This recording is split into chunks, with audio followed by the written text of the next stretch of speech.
Good morning, my brothers and sisters. You know the rules of the game. When the music stops, you all take a seat. Peter isn't playing anymore, so there we go. And we all have a seat. Fantastic. Thank you so much. So it's still wonderful to be here with you. I'm enjoying this school very much. I enjoy the truly friendly and brotherly spirit that we generate together. More leading ladies this morning. We'll try and cover two more, maybe a little fast-paced. And I should point out, there are books. Please get them. They're over there on the far table.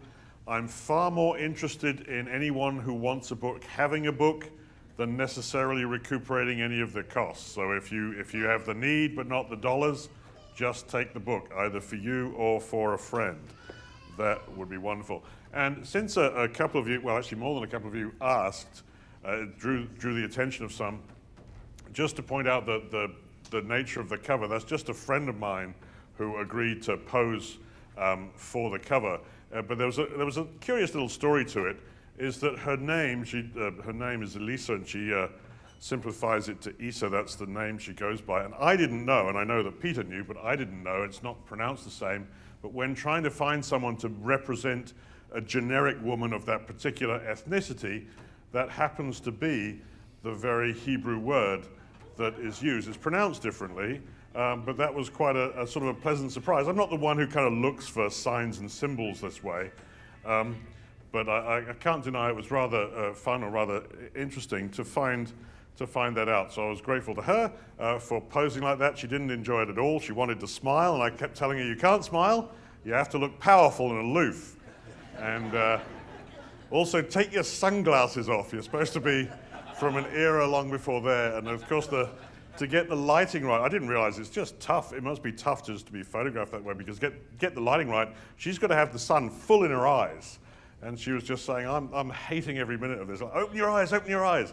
And eventually we got it, and I think she did a fabulous job. So anyway, that's my friend, and I'm grateful to her for helping out in that way. How interesting, however, that, it just happened to be the very thing I was trying to choose, the generic a look of a woman from that era in power. However, here we go, Tamar.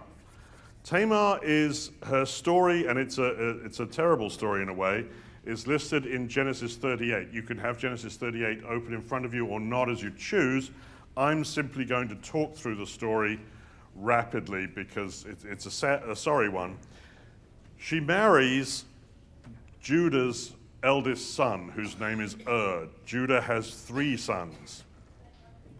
And is a wicked man. We don't know what the nature of his wickedness was. God kills him. That's a particularly wicked man for God to directly intervene in real time. And as a consequence, due to the law, or the law hadn't actually come into place yet, but the tradition that would later become law, it was the responsibility of the next brother to take care of the widow. Because there was no social security system, there was no social welfare system, a widow would simply starve to death otherwise if she was no longer under the care of her father, had gone to the care of her husband. And so the next brother, whose name was Onan, was due to marry her, and he married her. But if he had a child with her, long story short, he would lose a lot of his money, because that would go towards almost recreating his elder dead brother. It's a wonderful provision of the law, because it's a means in which you can actually bring your dead brother back to life. You can perform resurrection as best a human ever can. Onan was interested in money, not resurrecting his brother, and that was a great wickedness, so God put him to death too. And Judah has one last son, Shelah, and Judah refuses to give Tamar as wife to his last son, because Judah evidently has great difficulty telling right from wrong.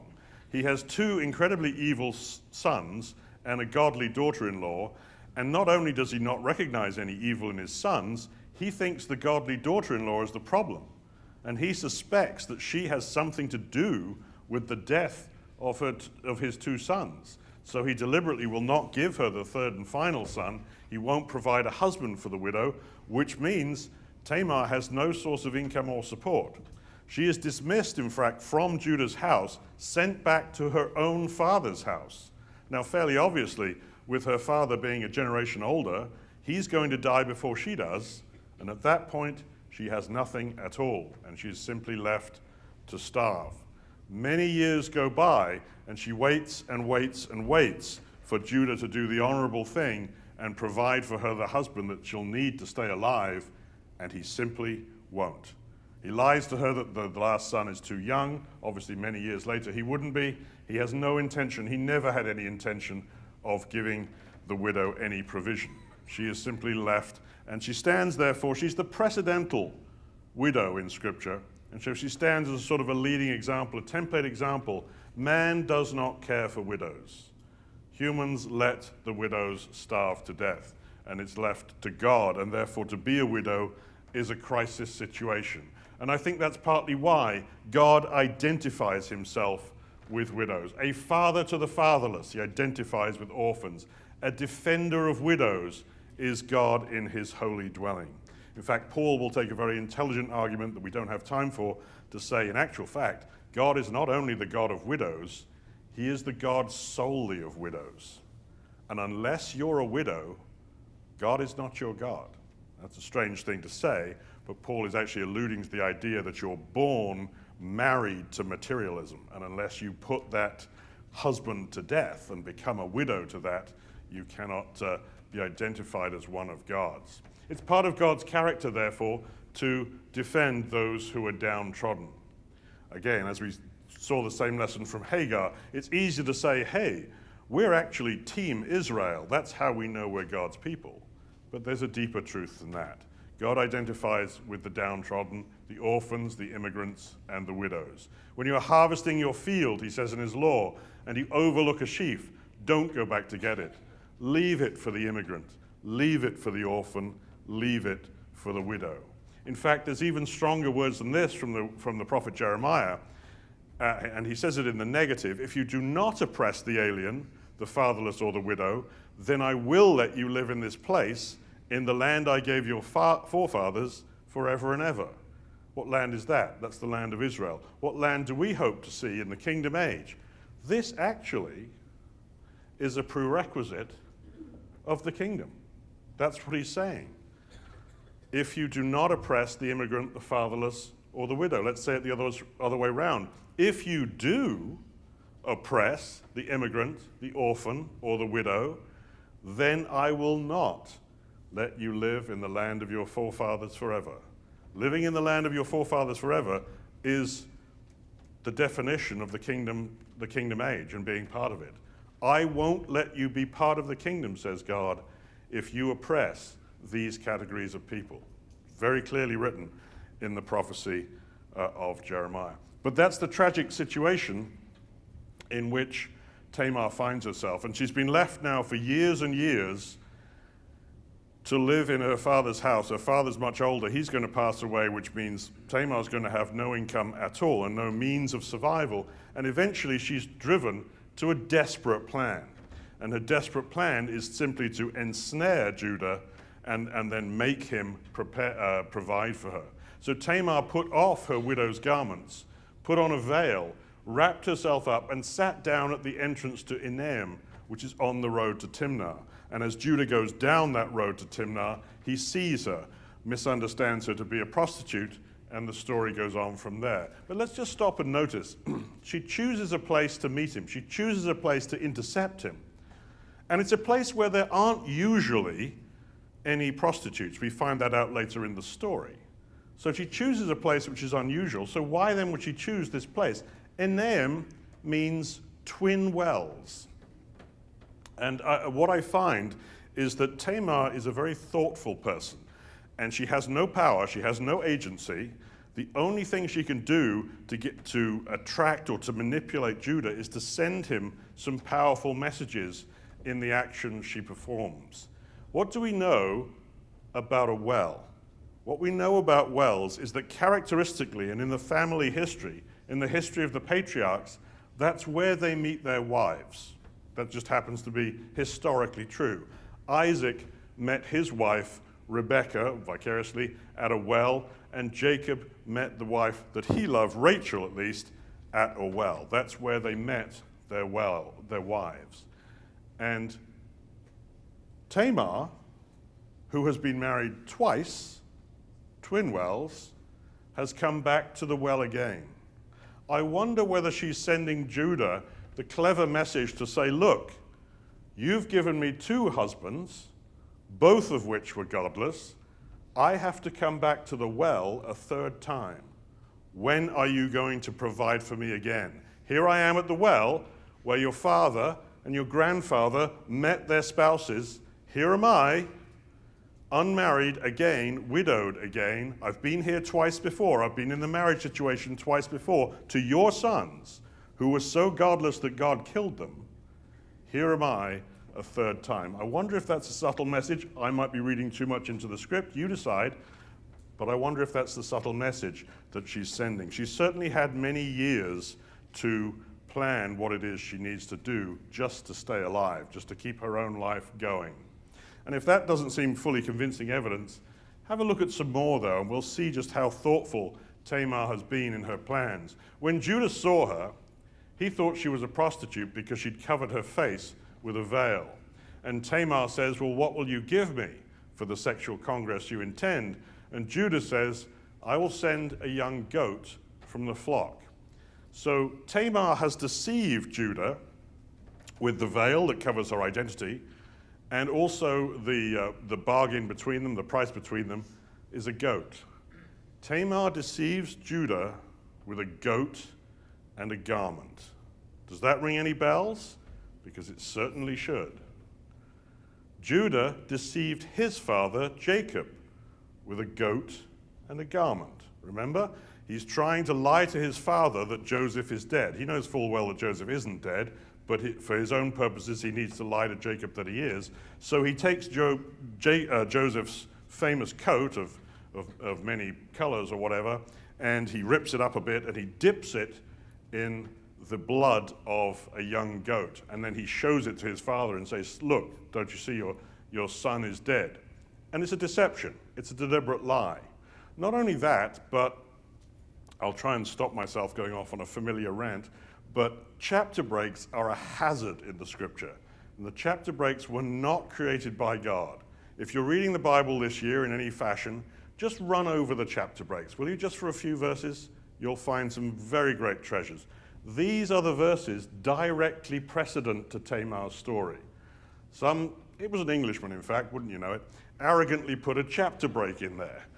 But if he hadn't, you'd have these verses of Judah deceiving his father Jacob with a goat and a garment directly as you run into Tamar's story. And guess what? Judah deceived his father Jacob with a goat and a garment. Guess what? So did Jacob, right? This is a family trend. Jacob deceived his blind father Isaac with a goat and a garment. In Jacob's case, he made the goat into the garment, right? He needed to impersonate his much hairier brother Esau, so he and his mother took goat skins and put them on various exposed parts of his body in order that he could deceive his father and steal a blessing that wasn't his. So this is our family history. What do we learn? First of all, we learn deception begets deception begets deception. These cycles don't break unless someone takes definitive action. So Jacob is the deceiver, gives birth to Judah, the deceiver, and his daughter-in-law says, I know this family, and I know how to respond to them.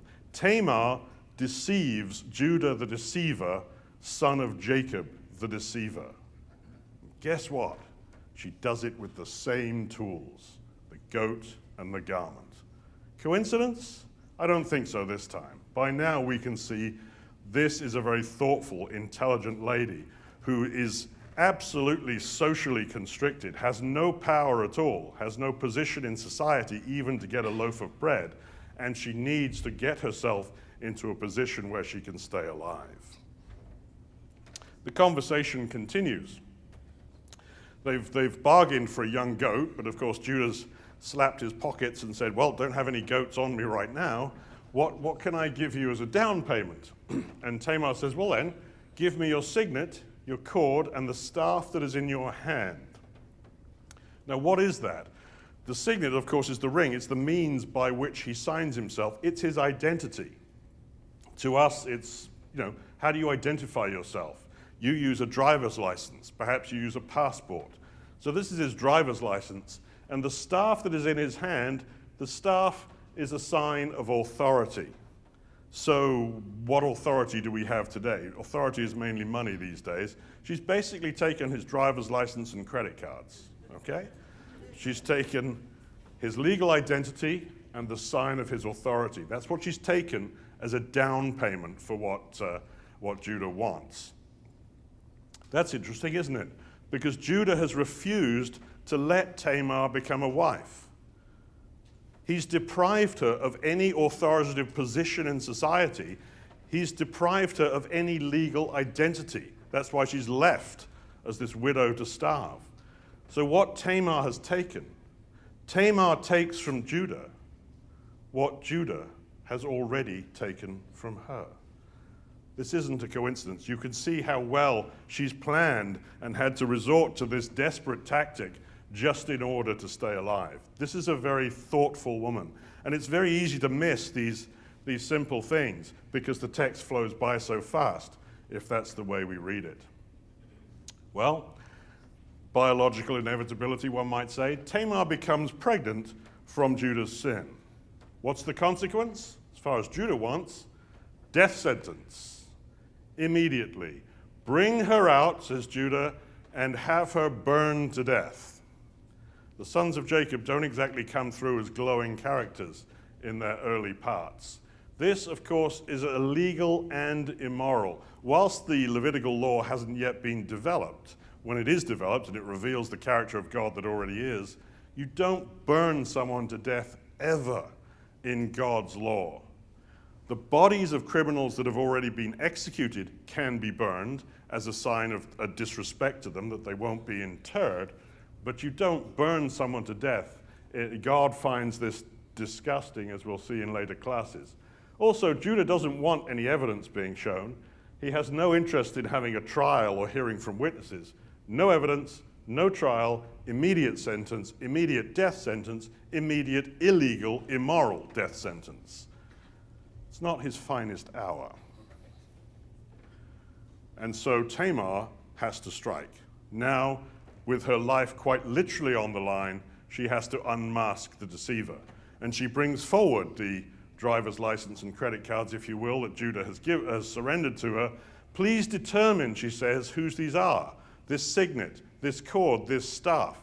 And I pay attention, not for the reason of trying to look clever or bring in complicated things, but this is an interesting verb. It means forensically examine.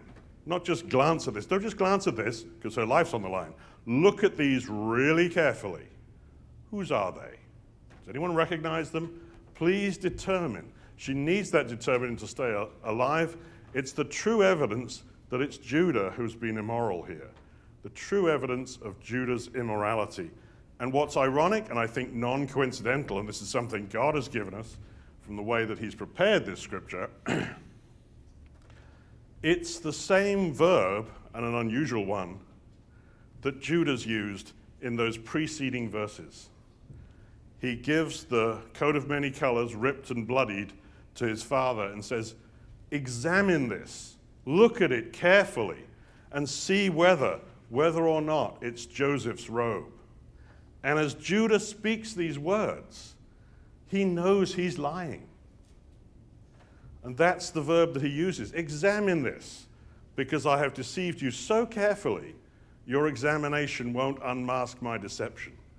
So the very same verb that Judah has used to present the fake evidence of Joseph's death is the same verb we read later to see Tamar present the true evidence of Judah's immorality. That is the irony of this wonderful interaction and story. She is more righteous than I. Well, about time. But it's a little bit too little and it's a little bit too late. Sure, Tamar's cunning has saved her own life because Judah's unrighteousness would happily have put her to death, indeed, burned her to death. Righteous Tamar saves herself with her cunning, but to some extent the damage is done. And what damage are we talking about? We're talking about the damage that the law, admittedly the legality doesn't exist right yet, but the condition is still there. No one born of a forbidden marriage, and that's therefore the child, or rather it turns out there's twins, the children that Tamar is carrying, they nor any of their descendants may enter the assembly of the Lord, not even to the 10th generation. So Tamar finds her own children banned from the assembly of the Lord for 10 generations. And there's this beautiful, it's a pity we're not picking up the story of Ruth, but if you ever look at the end, the last few verses in the book of Ruth, you'll see 10 generations listed from Tamar. And it's the time of David, and it's the bringing of the man after God's own heart, the point at which this law finally readmits Tamar into the community, even though she personally is long dead. Tamar's line is rejected by law for 10 generations because of Judah's sin. There's a final scene in the story which is very, very puzzling, but very relevant scripturally, and we need to know about it. So let's have a quick look at it. And it's the nature of the birth itself. It sounds very convoluted. In fact, it sounds like it was a very painful experience, but here's what's said. It's a strange birth. There were twins in Tamar's womb, and when she was in labor, one put out a hand. So the midwife took and tied a scarlet thread on his hand, saying, "This one is the firstborn." But he drew back his hand, and behold, his brother came out. And she said, "How you have broken out! What a breach you have made for yourself." So his name was called Breakout, or in Hebrew, Peretz. And afterward his brother came out, who had the scarlet thread on his hand. And so his name was called Scarlet, or in Hebrew, Tzirah. So what do we learn? I mean, why are we given these curious details? What is there to learn from such a strange story? Well, we learn that Scarlet is the rightful firstborn in human terms. And yet, God allows Breakout to displace Scarlet and birth the Messiah. The line of Christ ends up going through this sort of second son who cheated his way into first place, if you will. And he was the one, so the one who was wearing the scarlet cord should have been the firstborn, but God said, no, that's not going to happen. I'm going to let the one who was supposed to be second come in front of you, and he will be the one chosen for my people. Why are we shown this? And within the life of Tamar, no answer is given to us.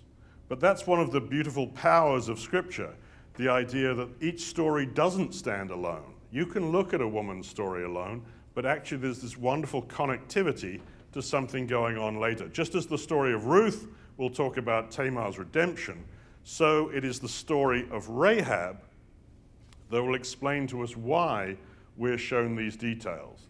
The fact that there's a scarlet cord, for example, should certainly remind you of Rahab, since that scarlet cord, that same scarlet cord, metaphorically speaking, is going to show up again. It's going to show up in the birth of the nation of Israel. And for that, we shall need to turn our attentions to Rahab's story, which will start just as soon as I have repaired my throat once more. So feel free to have yourself a little stretch whilst I demonstrate my mechanical inability to open a bottle of water. There we go.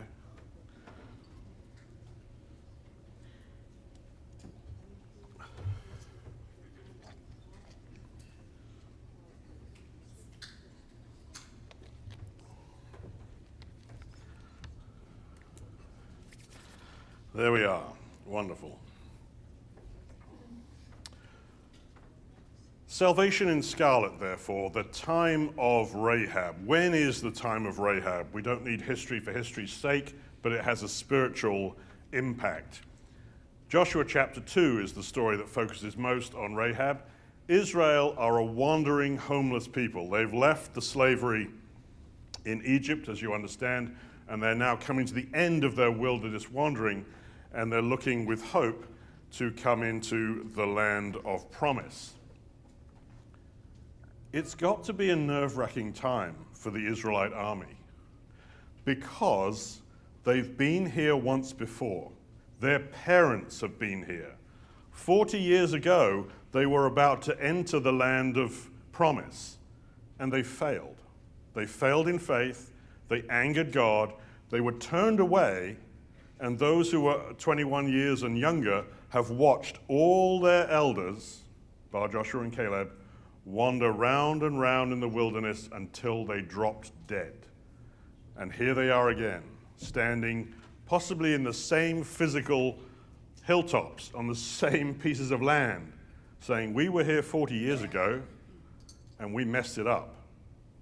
And our God is a jealous God, and he dismissed us for 40 years. We better not get this wrong. It's going to be a very nervous time for that army. Jericho will be the first battle they engage inside that promised land. They fought a couple of battles successfully outside of the land en route, but that will be their first battle in the land. And so Joshua sends spies into the city of Jericho, which makes good sense. He was once a spy himself 40 years before. He knows the value of the military intelligence that one can gain from the deployment of spies. So he does it again. And he sends in 2 spies. Do you ever wonder why he sent in 2 spies? I mean, it makes sense not to send a man alone. Why not more than 2? I don't know, but previously there'd been 12 spies, and 10 of them were no good, and 2 of them were good. So I wonder if he thought, let's not do 12. You know, it didn't work out too well last time, did it? Let's just send 2. Me and Caleb got it right last time. Let's send 2. That could be true. I don't know. And so the spies hide out in Rahab's house.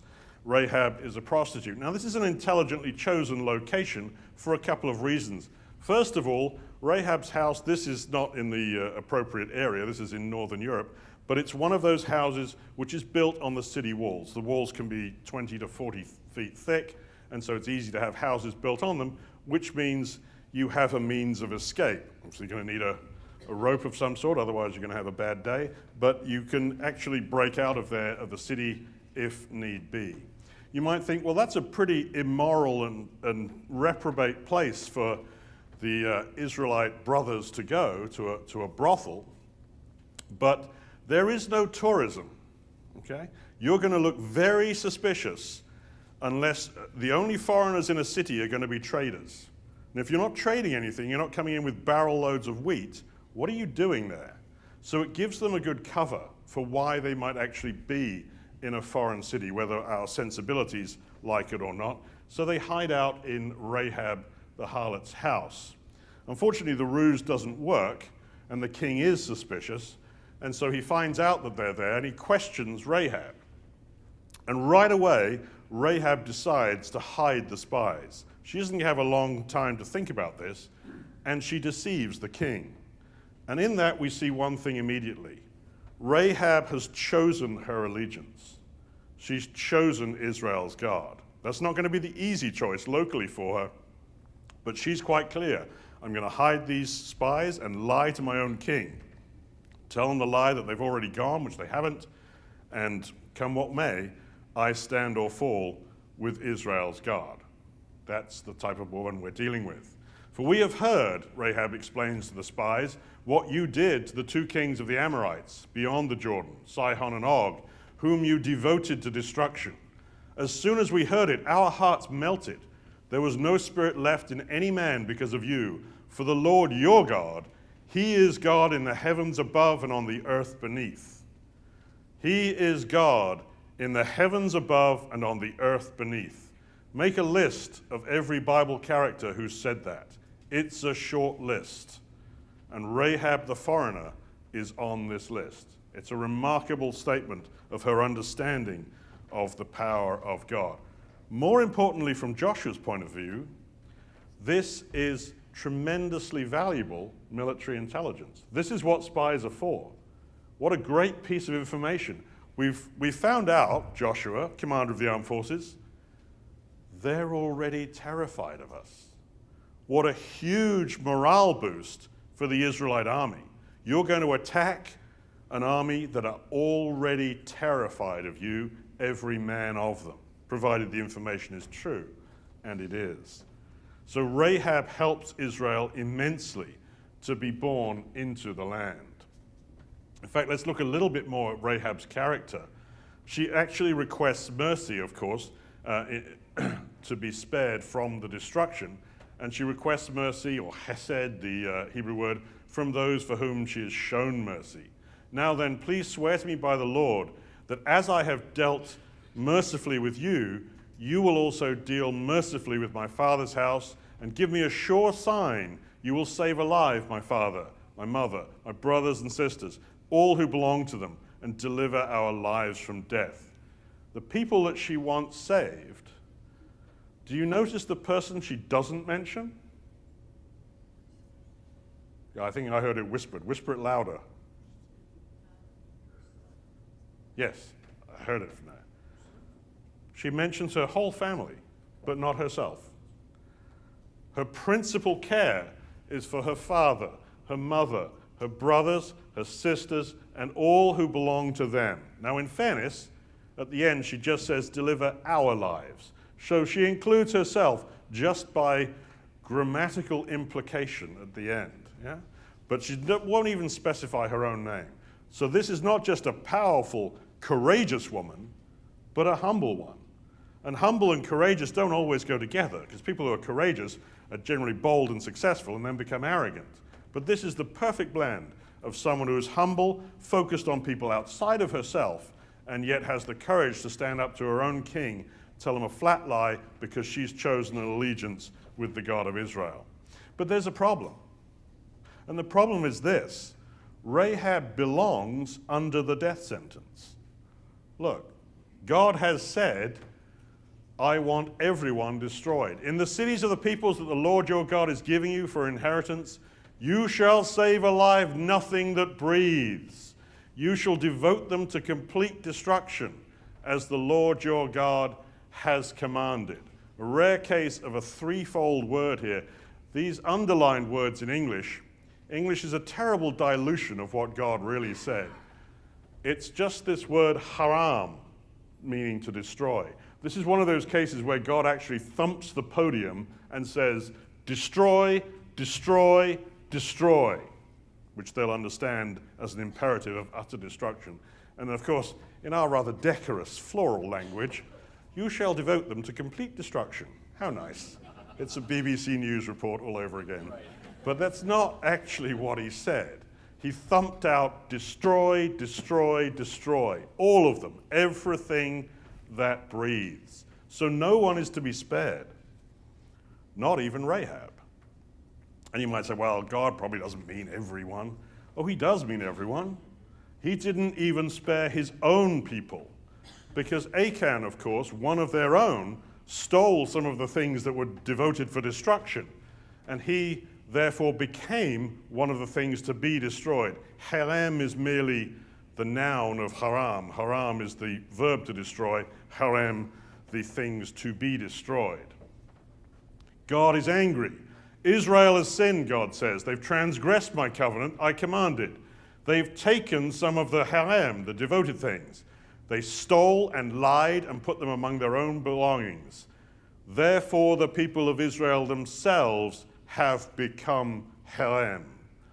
I will be with you no more, Joshua, unless you destroy the haram from among you. That's how clear the command for destruction is. And so tragically, Achan, and even worse, all his family, are haram, and they must be destroyed, and they are destroyed. So no one is to be spared, not even Achan, not even Rahab. So how then is she spared? She even knows about this law of haram. She says, for we have heard, we put this verse up earlier, what you Israelites did to the two kings of the Amorites, whom you devoted to haram, whom you destroyed utterly because of your God's command. So she knows about it. So she knows she's going to die. But she doesn't die. Rahab still requested mercy and still received mercy. She's promised from God, if you do not tell this business of ours via the spies, then when the Lord gives us the land, we will deal kindly, hesed, and faithfully with you. How does Rahab escape the command that cannot be escaped? And the answer is beautifully simple. She knows God's heart. She knows that mercy triumphs over judgment. It's that simple. I've heard God described, or the character of God described, as this somewhat isometric balance point somewhere between mercy and judgment and truth. And it's just not that complicated. Mercy wins. Mercy wins every time. Mercy has prerequisites. And if you meet those prerequisites, which is seeing that there is a merciful God, you may apply for and receive that mercy. And Rahab does apply for that mercy and receives it. That is our God, brothers and sisters. We are all set for Herem. But anyone who sees the merciful nature of God can access the merciful nature of God.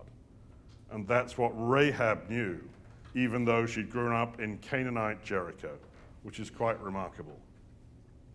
I have one more thing to show you. It's a big thing. It'll take up our last few minutes. I want to suggest to you that Rahab is more than just some random faithful character that the Israelites meet on their wonderful journeys. I want to suggest to you that God has actually elevated Rahab to have a particular and specific role, albeit a symbolic role, in his plan. That God chose Rahab as a midwife to deliver his newborn people. His people are newborn because they're coming into, they're a nation now. They're not just a rabble wandering around a wilderness. They're going to become a nation. They're going to be born into the land, and Rahab operates in the manner of a midwife. Now, it's easy just to wave my hands around and say wild, vague things to make that true, but I want to show you more specific evidence than that. As a scientist, that wouldn't be very good for me. Here are 4 pieces of evidence that I'm going to show you in the last 4 slides as to why we should understand Rahab specifically as a midwife to the birth of God's people. First, in that she deceives the king. I'll show you why. In that she hides the spies in the foliage. The circumcision of Israel is a very big point. And finally, as we left off with Tamar, the scarlet cord. Some of those pieces of evidence will be stronger than others, but the point is they all 4 operate together and become very strong. Let's look at them. Number 1, Rahab deceives the king. The king of Jericho sent to Rahab saying, "Bring forth the men that have come to you." But Rahab had taken the 2 men and had hidden them. Let's be clear. Rahab hides the spies, resists the king, and deceives the king. Well, how does that make her a midwife? Doesn't make her a midwife. Except there's this rather interesting Bible echo when it was midwives who had done precisely that before the king of Egypt. Pharaoh said, when he got scared that the Israelites were becoming too numerous, "Look, when you serve as a midwife to the Hebrew women and see them on the birth stool, if it's a boy that's born, kill it. But if it's a daughter, you can let it live." But the midwives feared God, not Pharaoh, and did not do as the king of Egypt commanded, but let the male children live. And one tiny point, notice it says king of Egypt. That's very rare. It's rare because the king of Egypt has a special name, Pharaoh. And both inside and outside the Bible, everyone says Pharaoh.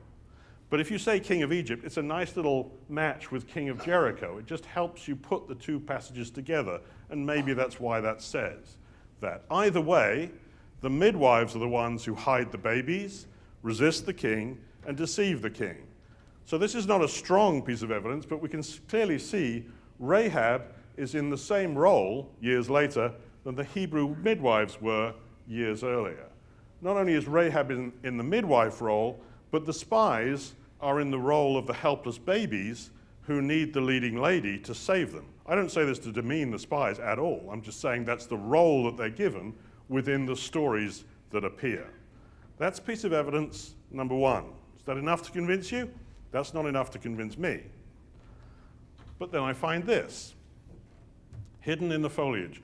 Rahab had brought the spies up to the roof and hid them within the plants, the stalks of flax that she'd laid out in order, presumably drying upon the roof. Hidden in the foliage. Who else do you remember was hidden in foliage?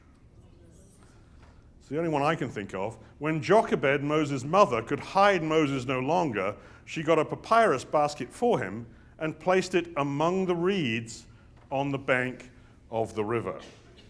And if that comparison isn't enough, there's another weird grammatic one where this particular verb here, to hide, is only used twice in the Bible in this conjugation. Once there and once there. And that's the only two times that word appears in that conjugation in the Bible. So it links those two verses together. In both cases, well, Jochebed became Moses' nurse. Now I realize Jochebed is Moses' mother, but because of Miriam's clever ruse on the riverbank, Jochebed ends up getting hired as Moses' nurse. So in this case, Rahab is in the nurse's role. And once again, the spies are again in the role of the helpless baby. Moses has no means to defend himself or advocate for himself. He's quite helpless in that situation, as the spies are. In fact, Moses is protected by a whole variety of women. Jochebed, his mother, who becomes his nurse, Miriam, his sister, who cleverly sets up the nurse arrangement, and sets up the nurse arrangement not with Pharaoh, but with Pharaoh's daughter. In each case, there's a surrounding of women that act to protect the baby. The third piece of evidence, I think, is very strong on its own. Israel gets circumcised. At that time, the Lord said to Joshua, "Make flint knives and circumcise the people of Israel." And we know that the law commands that any male baby is circumcised on the 8th day after his birth. Now, let me speak in human terms. Let me speak as a fool. This is a terrible decision. You're about to fight a battle. One thing you do not do to your male soldiers before you send them into battle is circumcise them. There are physical reasons for this that I shall not enact or describe. But we know from the slaughter at Shechem, they're not going to fight so well. It seems foolish. And it is foolish in human terms. Turns out God knows what he's doing. Who knew? So, and he has prescribed his law, which he's a living expression of. You are circumcised on the 8th day. So the day that they cross over and are circumcised is day 8. Well, if that's true, if we count back 7 days, we'll get to the day that God sees his country as being born. Today, ironically, is almost the sort of birth of Canada, isn't it, in celebration thereof? That's a human definition. We want to see God's understanding of when Israel was born. Now, in the Bible, you can't usually count back days because times aren't prescribed very accurately as a calendar. It always says things like, sometime later, and that could be half an hour or 7 generations, and you never know. But here we can. Israel camped 3 days at the Jordan before they crossed over and were circumcised. So they must have been days 7, 6, and 5. And they camped at the Jordan after the spies had come back to them. And the spies came back to them after they camped 3 days in the hills. Those will be days 4, 3, and 2. So the day before is the day Israel was born. That would be day 1, 3 days after leaving Rahab. Well, what did they do the day before they left Rahab? That's the day they were with Rahab. So the day Rahab delivered them, I'm no coward, I intend my puns, right? The day Rahab delivered them is the day that God sees Israel as being born. That's why Rahab operates as the midwife. She operates to save the lives of those who would have died, and 8 days later, God says, this is the day you need to be circumcised, all of you, as a nation. That is a very compelling proof that Rahab operates in the midwife role. But we have one more piece of evidence, and it's that funny leftover scarlet cord from Tamar's life. There's the verse we had before. Remember? The one who would have been firstborn got the scarlet thread tied on him, but he was replaced by the one who came later. We argued scarlet is the rightful firstborn in human terms, but God allows the second son to displace the firstborn, or the human firstborn, and host the line of Messiah. Why are we shown this? Because it explains the prophecy of the birth of God's people, Israel, and of Rahab's role within it. Does that make sense? No? Let me show you. This is how it works. The scarlet cord is tied on the firstborn. The firstborn of Tamar was the little boy called Zerah. Where did the scarlet cord get tied in Rahab's case? It got tied on Canaanite Jericho, tied in the window, tied on the city. This is the city of Jericho that belongs to Canaan. That's where the cord was tied. Who tied the cord? The midwife. In Tamar's case, we're not told her name, Tamar's midwife. Who tied the cord on Jericho? Rahab, in the midwife role.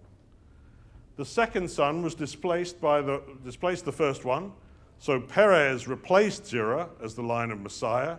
In the same way, Israel replaced Canaan in the land. This is showing it has God's approval. God chooses the second son. In that case, Perez gives birth to Christ, and it's Israel, not Canaan, who are the people who will birth Messiah for the world. So the scarlet cord is a little symbol that it's God's exceptional authorization for a newcomer to displace someone who belonged there. We saw it in the twins of Tamar, and the reason why we saw it is so that when we saw Rahab tie the cord on Jericho, we're like, I know what's going to happen. They're going to be authorized by God to replace the people that are there. So here then is our summary slide. The Hebrew midwives resist and deceive the king of Egypt. Rahab resists and deceives the king of Jericho. Jochebed the nurse hides Moses in the plants. Rahab hides the spies in the plants. The law calls any male to be circumcised 8 days after the midwife delivers him. God called Israel to be circumcised 8 days after Rahab delivered the spies. And Tamar's midwife ties the scarlet cord on Zerah. Rahab ties the scarlet cord on Canaanite Jericho. And in each and every case, the midwife plays savior to the babies. It's a case where the lady is in charge, leading the way. And so we get to see Rahab in an elevated role. She's no longer just a faithful woman who shows up in the Bible. She's an important cog in the plan of God birthing his nation. Moses played a huge role. Evil Pharaoh was contracted by God in a way to play a role. And Joshua finally led the people into the land. But Rahab is there as an integral coil, as an integral cog to make those wheels turn and allow God to fulfill his purpose as he had always planned. I'll leave you with one thought. You can see Rahab as a Canaanite prostitute, for indeed she is. In earthly eyes, that's what she was. But I suggest to you, if you read this story carefully, you can see Rahab as God's chosen midwife, if we look with the heavenly eyes that God allows us to see with his word. And therefore, what I call Rahab tells you more about who I am than who Rahab is. Which eyes am I using? Am I going to call her a Canaanite prostitute, or am I going to call her God's chosen midwife? Thank you for your attention.